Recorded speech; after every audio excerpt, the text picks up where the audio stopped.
جب تمہاری صبح آنکھیں کھلے گی اس وقت اپنے آپ کو پردیسی پاؤ گے, اس وقت اپنے آپ کو مہاجر پاؤ گے. یہاں تمہارے ہندوستان میں تمہارے آباء و اجداد کے وراثت کے بہت سے نشانات بکھرے پڑے ہوئے ہیں. یہ لال قلعہ تمہارا موجود ہے, یہ تمہارے سامنے قطب مینار موجود ہے, یہ دہلی کی سرزمین کی جامع مسجد موجود ہے, یہ آگرہ کا تاج محل تمہارا موجود ہے. ان کے مینار تم سے پکار پکار کر کہہ رہی ہے تم مجھے چھوڑ کر کے کہاں جا رہے ہو. مولانا ابوالکلام آزاد کی آواز لاکھوں انسانوں کے رخ کو موڑ دیا. انہوں نے کہا میں اس سرزمین پر نہیں جاتا, بچوائس اب انڈیا میں رہنا پسند کروں گا. اپنے آپ کو گردن خم کرنے کے ساتھ اپنے آپ کو ہندوستان کے واسطے گردن ہمیشہ کے لیے کٹانے کے لیے تیار رہوں گا, لیکن اس سرزمین کی طرف ہجرت نہیں کروں گا. لیکن پھر بھی اس کے باوجود کچھ نام و نہاد مسلم سیکولر پارٹیوں نے ہمارے ساتھ بہت بڑا غداری کرتا چلا گیا. یہ حکومتوں کے ساتھ گٹھ جوڑ کرتا رہا, مسلمانوں کو دباتا رہا, مسلمانوں کے ساتھ اپنے آپ کو کرسی کی لالچ میں, عہدے کے لالچ میں یہ سارے کام کرتا رہا اور مسلمانوں کو ہمیشہ کے لیے دباتا چلا گیا.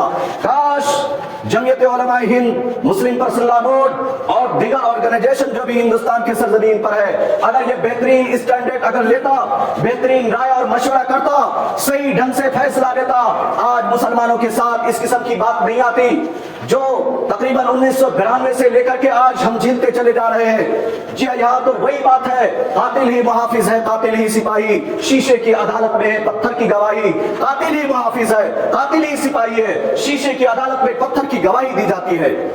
یہ 1992 کے بعد مسلمان ہمیشہ کے لیے پستی میں چلتا چلا گیا. مسلمانوں کے ساتھ سب سے بڑا ظلم ہوا جو بابری مسجد کو چھین کر کے ان کے حوالے کیا گیا. مسلمانوں کے ساتھ دھجیاں اڑائی گئی, کانسٹیٹیوشن آف انڈیا کی دھجیاں اڑائی گئی اور قانون کو بھی دھجیاں اڑا کر کے رکھ دیا اور آخرکار اکثریت کے بارے میں فیصلہ سنا دیا گیا. یہ وہ فیصلہ ہوا جو ہمیشہ ملک کے واسطے ہمیشہ کے لیے یہ ناسور بنا دیا گیا. مولانا ابوالکلام آزاد نے کہا تھا کہ یہ ہندوستان اس طرح اگر بٹوارا در بٹوارا ہوتا رہا تو یہاں کے مسلمان قیامت تک کے لیے ظلم اور کی چکی میں پستے چلے جائیں گے. یہ مسلمان ہمیشہ کے لیے قیامت تک کے لیے یہ اکثر یہ طبقہ کے ظلم کی چکی میں پستے چلے جائیں گے اور ہمیشہ کے لیے ان کے رام و کرب میں جینا شروع کریں گے. اور یہی حال ہمارا ہوتا جا رہا ہے.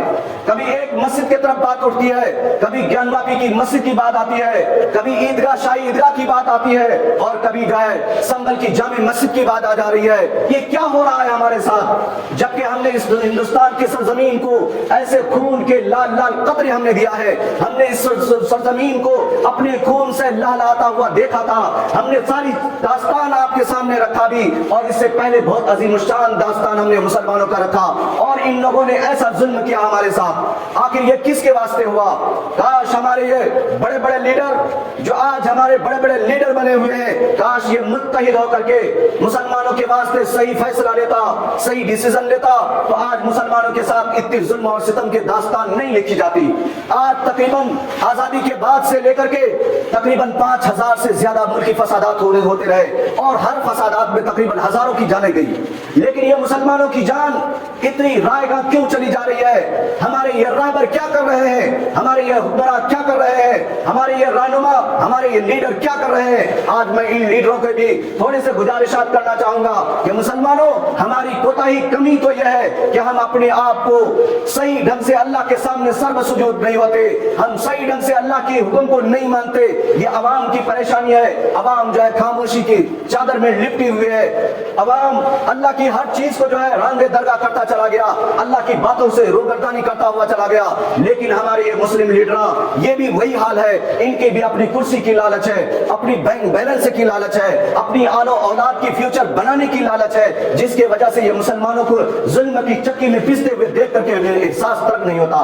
ہمیشہ یہ صرف اتحاد اور اتفاق کی دعوت دیتا اور کہتا آگ سے آگ کو بجھایا نہیں جا سکتا.